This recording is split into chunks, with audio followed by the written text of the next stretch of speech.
Oh, we're live. We're live. We're live. Good afternoon, everybody. Hello and welcome to my live session. I've had 3 weeks off, so I was like, whoa, it's exciting. And just back from a very windy camping trip to be greeted by the lovely Andrew Collier, who is just headshots.photo, and he's going to be joining me today, and we're going to be having a great chat about why headshots are so important on your social media, how they should be used, and why it's really important to have a good quality one. So I'm not going to be doing most of the talking today, which is great. And I must remember not to keep tapping my microphone as I just did then, because that will be quite annoying. Again, if you are watching on YouTube, please do say hello in the chat, give us a wave. Please do like and subscribe to my channel, because obviously I'm live every Monday. And if you're on Facebook, we've had a hello from somebody. Hello. Do click the StreamYard link if you are watching on Facebook. Otherwise, we don't know who you are, so we don't know who your name is. So I will put that in the chat as well. So please do, if you're watching from my Facebook group, please do click on StreamYard. Okay. So today we're going to have some great tips and advice from Andrew Collier, who's a professional photographer. He's going to be talking about his headshots. So I'm going to hand you over to Andrew now. Oh, and Jonathan said hello as well. Hi, Jonathan. Thanks for saying hello. Hi, Jonathan. So, Andrew, tell us a bit about yourself. And okay. I'm a portrait photographer. It was what I wanted to do when I was at school. It wasn't seen to be a proper job. I think it had to do a lot to do with the fact that I went to an all-boys school, and the idea of being a fashion photographer was incredibly glamorous and gave me access to girls. Somehow that didn't really happen, but at the ripe old age of 46, 12 years ago, I took the plunge and decided that being a marketing consultant just wasn't for me anymore, and I wanted to take pictures for a living. And I retrained in the middle of a recession, which is always a great thing to do in a recession, because it's an opportunity to try something different, do something that you haven't done before, and to learn a new skill. And because your own job is probably at risk, the risk of doing something new is considerably less. So if any of you out there are feeling that now's a good time to go and try something else, I'm learning to look at the green dot on my screen, because that's where you're looking at me. If any of you are thinking of trying something new, now's probably a good time to do it, because with things being a bit uncertain, now's always the times of uncertainty are always good time to innovate and try new stuff. So they say as well, don't they? Most millionaires are generated during a recession. Oh yeah, apparently. Last time it didn't work. Hopefully this time it will. Excuse me, shuffling around. I'm not used to looking at green dots. I'm more used to looking at people, and particularly through a lens. So my thing is photographing people and pets, and you'll see in the background a lovely picture of Dallas the Spaniel on my wall. It's all about, in a photograph of a person or a pet, it's all about capturing that person's soul, if you will, their personality, their character. If it's a business headshot, their integrity too. Your business headshot should say, very, very simply, you can trust me, I will get it done. You can trust me to deliver, I can deliver. Those are the sorts of messages that your headshot should be saying about you. And the first thing is eye contact. You've always got to be looking, when you're having your photograph taken, looking at the camera. I'm off to one side on this. This is weird. I'm not used to being in a square box. I'm used to being in the wide one. Right. I'll start shuffling around. So, now where I should be. You should be looking straight at the camera, because that gives eye contact with whoever is seeing your profile photo. Yeah, just like that. That eye contact is what forms a connection. You know what it's like when you meet somebody in a business environment or social environment and they don't look you in the eye. It's always a bit shifty, and it's hard to gain trust like that. The other thing is, we are all incredibly shallow. I've just realized if I lean to the right, it's all back to front here. I need to sit still. we're all incredibly shallow, sadly, even those of us who think we're not. And the laws of attraction, particularly with social media, are such that when we are looking on LinkedIn, for argument's sake, for a particular profession or trade, whether it be an HR consultant, photographer, wellness coach, lawyer, accountant, whatever, we might look at who's available in our area or can deliver online. We see the profile photograph, that registers with us without us even realizing it. And if you draw up a short list of 4 or 5 people, the chances are you will go to the profiles with the photographs that you connect with because of the laws of attraction. It's just the way the world is. And then the stuff. Interesting. I just before I went on holiday, actually, I saw this amazing profile picture on LinkedIn talking about laws of attraction, but talking about the wrong laws of attraction. And it was this girl, I won't name who she is, sat on this car, full body profile in a bikini.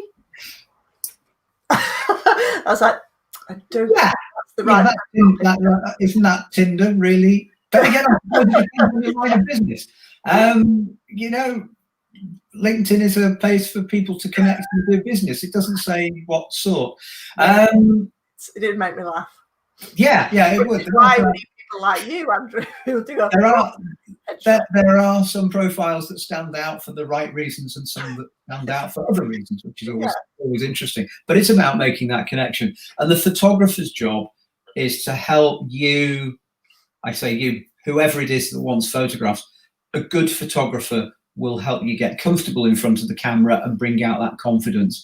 It's nothing about being attractive or unattractive or anything like that, because the most important quality that people tend to look for is confidence and trust, and they want people who can deliver. And if you look like you can deliver, then you'll start a conversation. And it's really that simple. And my approach to it is to have a one-to-one session with the person, give them time to relax in front of the camera. It only takes a moment to take the actual picture, but we'll take quite a few before we get to the actual picture. Give them time to relax, give them time to change into different outfits, male or female. Once people get into a flow of doing something, they become more relaxed with the situation. And that's in the middle is when we get the good photographs and the photographs that matter. But there's a little technical thing as well, which I'll attempt to demonstrate. If you are on LinkedIn, and I'm going to use a sheet of paper here. If you are on LinkedIn, this is all back to front on my screen. So you're on LinkedIn, your photograph is always to the left of any comments that you leave on a profile. It's on the left-hand side of the screen when you're looking at your own profile. Your shoulders want to be facing in to what you've got to say. Yeah. They lead you in. It's like this to you, don't I, Andrew? Yeah, that's right. Bex, it's the right way around for me.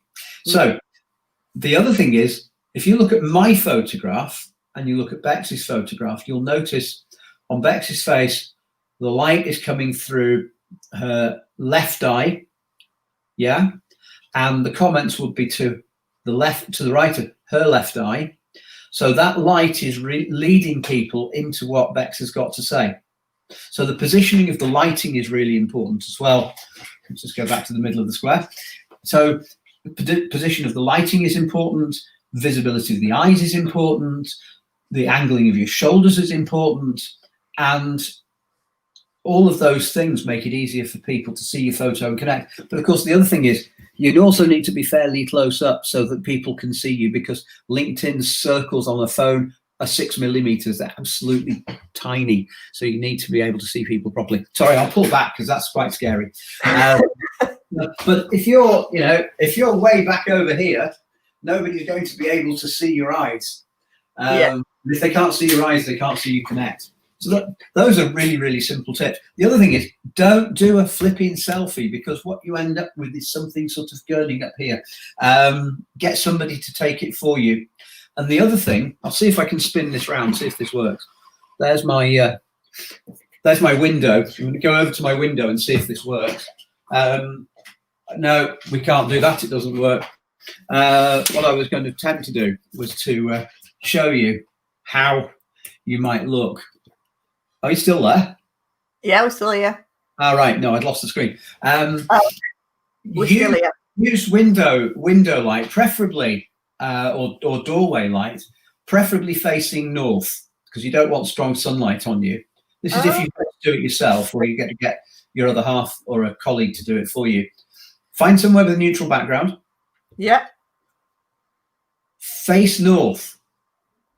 Okay. North light is, artists always tend to use north light from the north to illuminate what they're doing, because it's even and soft. And the other thing is to photograph from slightly above, because none of us like chins. And one thing I often find with clients who come to me is they tend to do this and they pull away.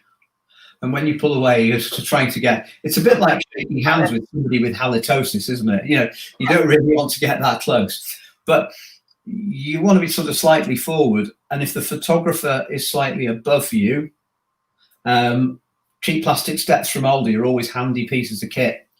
Oh, yes. The camera gear is supported by a $6.99 blue placky step. I never go anywhere without mine because I'm not very tall.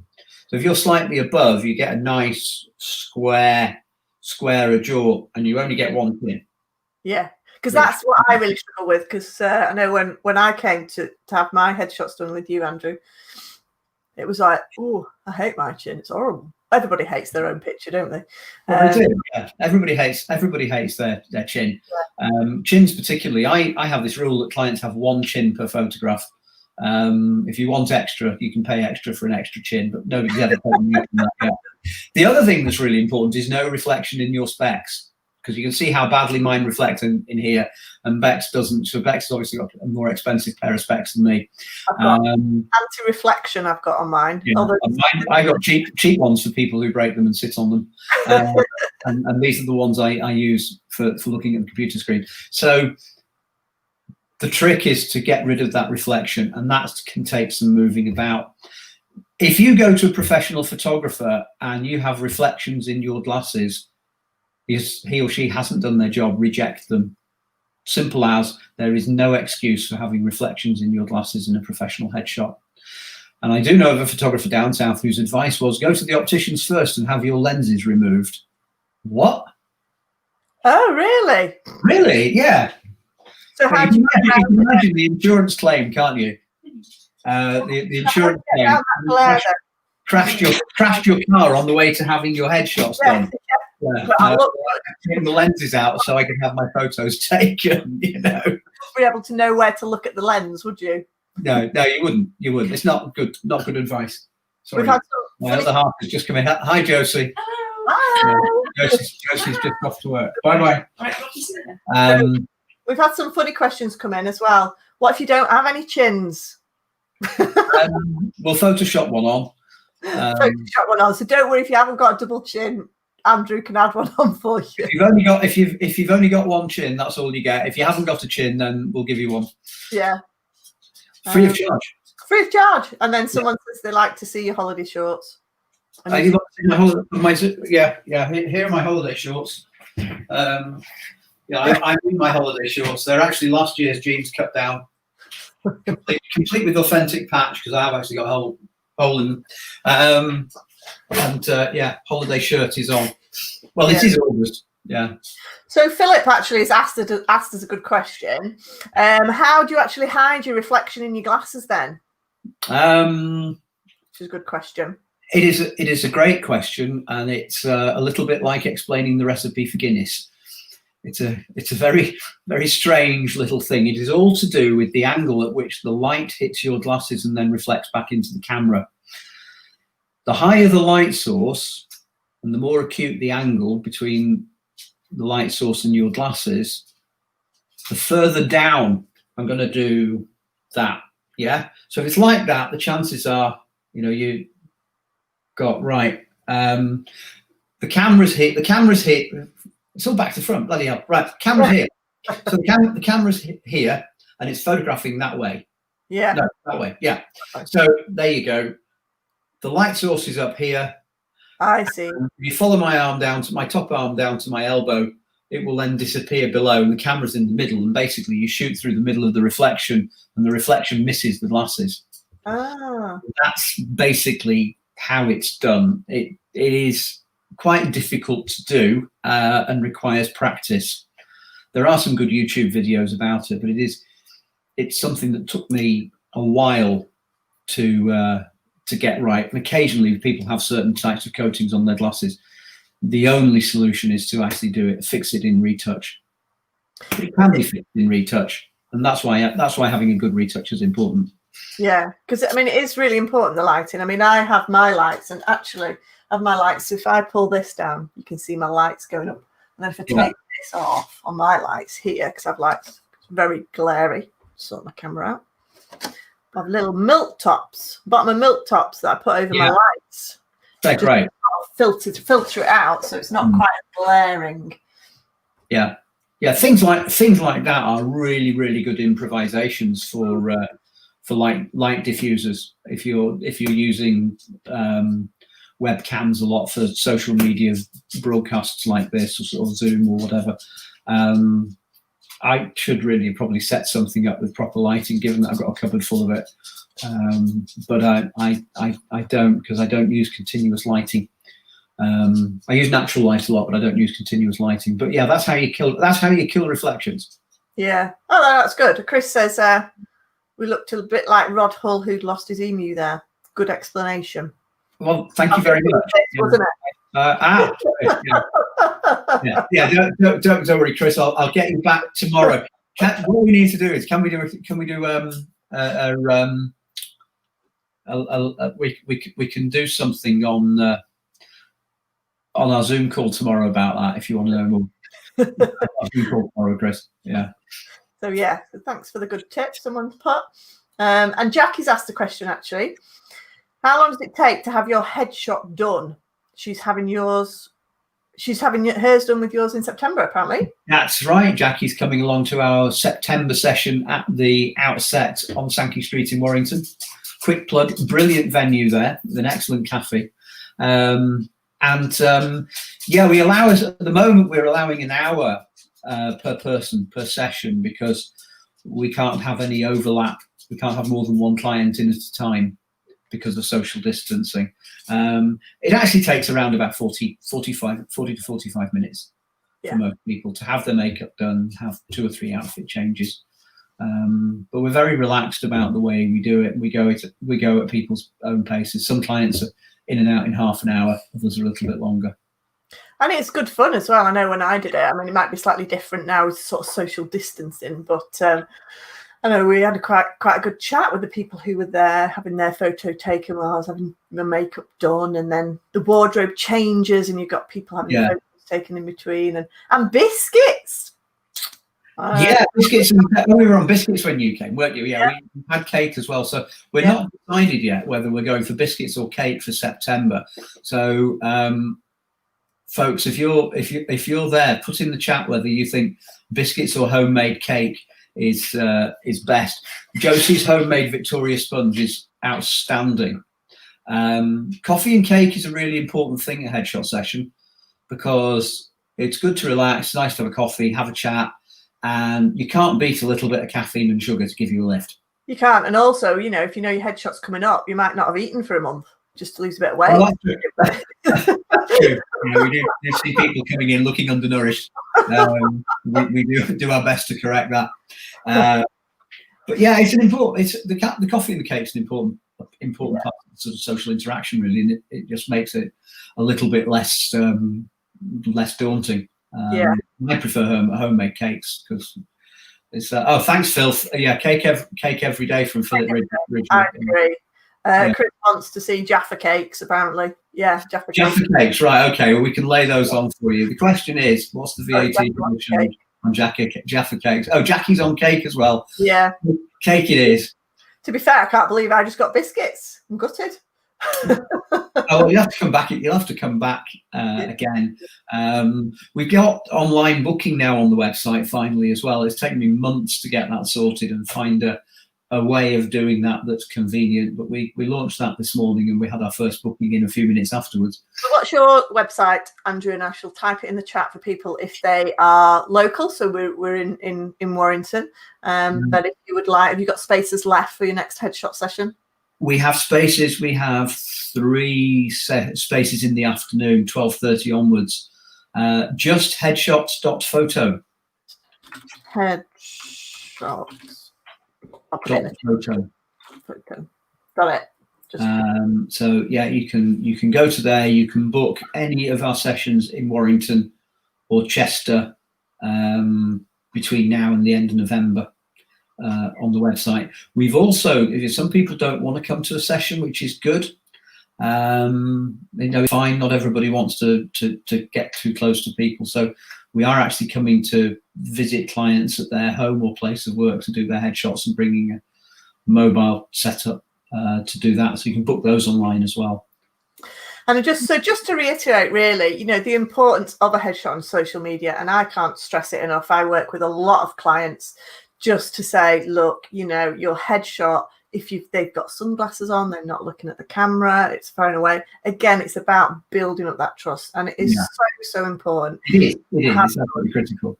Particularly on LinkedIn, because when you're commenting on other people's posts, your headshot is there and it's even smaller. So if you're not sort of close up to the camera, people can't see it.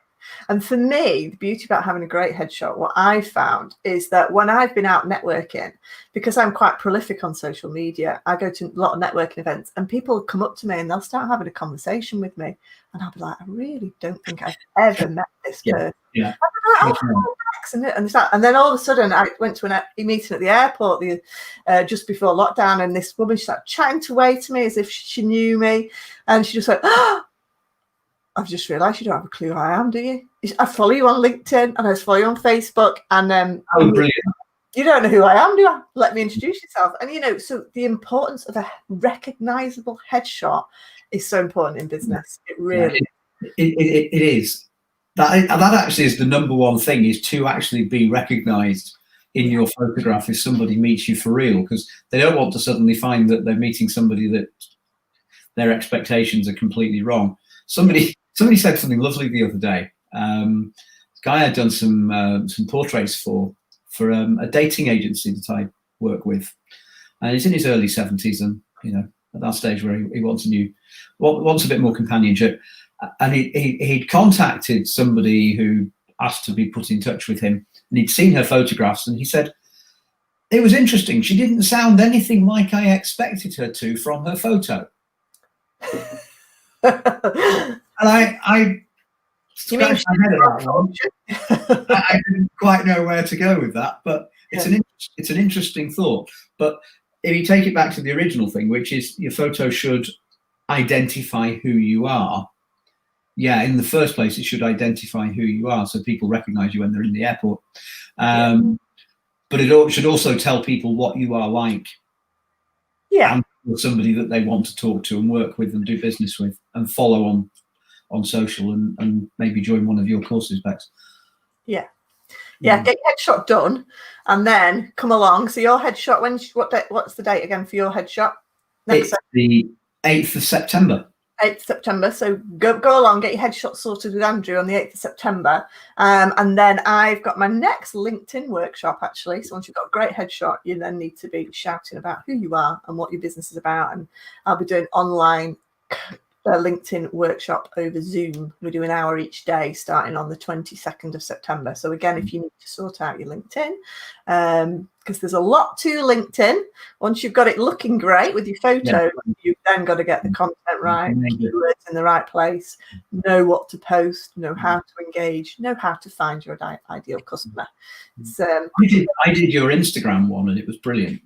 Thank you. Really, really, really, really, really good. And it spurred me into putting all of those little tips into action, and most of which I have followed fairly diligently all summer, and it's paying dividends. It's paying big dividends. Oh, that's good. Yeah. Yeah. Oh, no, thank you. Thank you for that. So yes, it does work. My Zoom ones have been particularly popular because anyone can join in. I've got Twitter coming up as well. I've had a request to do some Twitter training, and I've got Facebook ads coming up as well, although I've not set the date for those two yet. So do keep an eye on it. And Amanda and Joanne who are watching have basically said that on LinkedIn, just to finish off, they've had a request from a male nude cleaner on LinkedIn. And by the sound of it, yes, he needs your help. Obviously, it wasn't zoomed into the right bits. Yeah. I think this is where large reflectors come in very handy. You can use them to mask out things you don't want to see. I think he's definitely maybe on the wrong platform there, but yes. Yeah, I'm going to have to look out for him. That'd be an interesting one. But yes, so really important to get a professional headshot. And again, you know, some great tips from Andrew. So thank you very much for that. We'll be writing this up as a blog as well. So with some of the tips on there. Thank you again, everybody, for watching. Is there anything you'd like to finish with, Andrew, before we sign off? I'd just like to apologise for shuffling about so much, because I'm completely thrown by being in a square box back to front. You're not used to being the one photographed, are you? See? No, I'm not. I've got used to Zoom being in a sort of landscape shaped box, and that's been fine.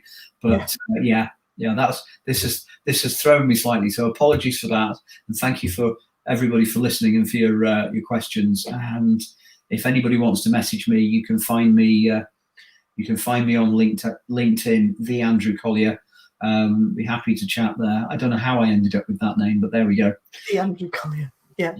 Well, thank you everybody for watching. And again, if you are watching on YouTube, please do subscribe and like my channel. I do live streams every week, although next week it is bank holiday, so I won't be doing a live stream, but we'll be back to normal the week after for my regular live streams at 12:30. So just want to say a huge thank you to Andrew for joining me today. It's made my life quite easy, having just come back from holiday. And we've got thank you everybody for watching and engaging and asking questions and sharing your ideas and experiences.